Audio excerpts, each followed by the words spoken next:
des anecdotes qui convergent, en fait, sont beaucoup, et c'est pour ça que ça m'a énormément motivée à écrire ce livre, c'est des discussions avec des dirigeants qui démarre par une vision du développement durable, ou en tout cas en se disant, tiens, je vais voir tel associé de PwC, on va parler de développement durable.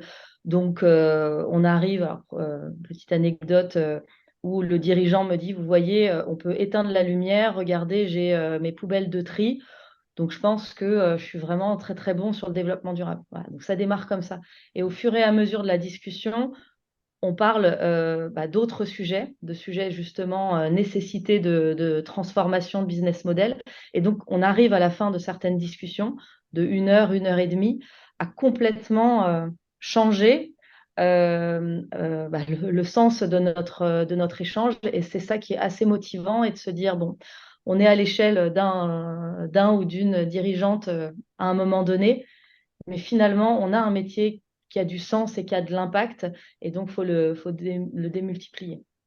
Et D'accord. donc des discussions comme ça, où ça commence par ces sujets anecdotiques pour arriver à des sujets plus sérieux, on en a plusieurs. Oui, il y a des dirigeants qui nous disent, moi je pense à un, qui, je le vois, grand dirigeant, euh, qui me dit un jour à Londres, on allait voir et diriger une filiale d'un très grand groupe.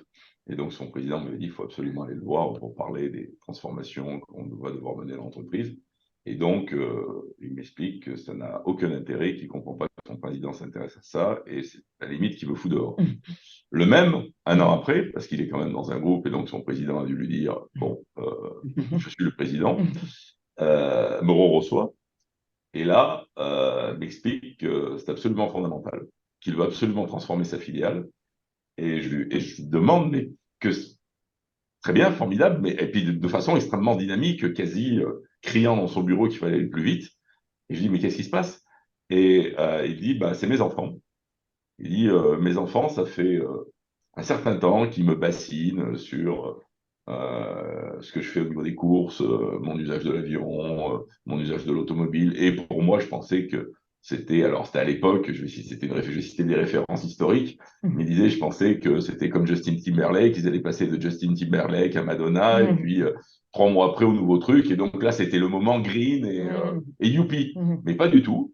Ça fait des mois, voire des années que ça dure. Ils ne lâchent pas l'affaire. Ils sont vraiment pénibles, ils ont leur part d'incohérence. Et je me dis que bah, peut-être qu'effectivement, c'est un signal important du changement générationnel, et peut-être que ça m'interpelle. Et donc, le même, et moi, ça m'avait marqué de me dire, bah, on a beau lui expliquer, nous, bah, on n'est pas arrivé à lui expliquer avec des arguments, c'est ses enfants qui l'ont fait basculer.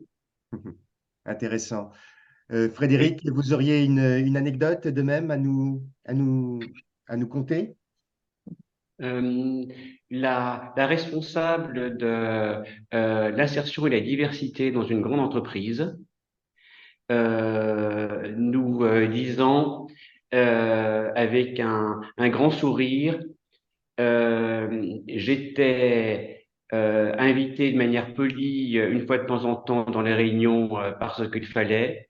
Maintenant, je suis parvenu je suis écouté parce que mes homologues interlocuteurs sont convaincus qu'on a besoin de confronter les différents points de vue, de faire rentrer l'extérieur dans l'entreprise pour avoir un impact. Et ce que je n'arrivais pas à faire avec tous mes arguments, la transformation de l'entreprise ouverte y arrivait bien mieux que moi.